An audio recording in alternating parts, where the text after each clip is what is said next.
అనుదిన నిత్యజీవపు మాటలు. దేవుని నామానికి మహిమ కలుగునుగాక. దేవుని వాక్యాన్ని చదువుకుందాము.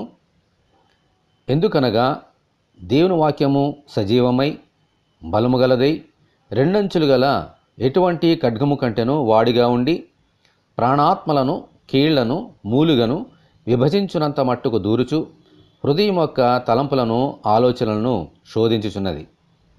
హెబ్రీలకు రాసిన పత్రిక 4వ అధ్యాయము 12వ వచనం. ఖడ్గము మానవుని యొక్క శరీరంలోని ఏ భాగములోనికైనా దూసుకొని పోగలదు.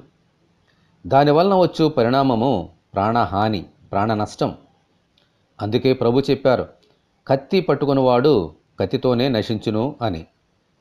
ఎంత వాడిగల ఖడ్గమైనా శరీరంలోనికి మాత్రమే దూసుకొని పోగలదు.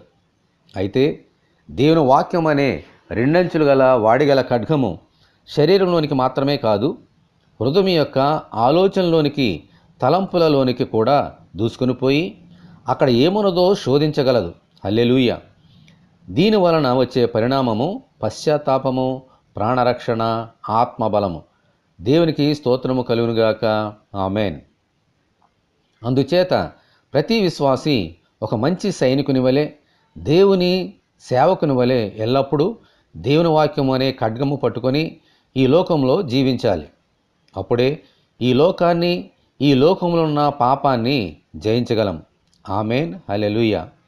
ప్రభువా, దివారాత్రములు మీ వాక్యమును చదువుచు ఈ లోకమును, ఈ లోకాశలను జయించినట్లు అనుగ్రహించమని ప్రభువైన యేసుక్రీస్తు ద్వారా మనమందరము దేవుని ప్రార్థన చేసుకుందాము.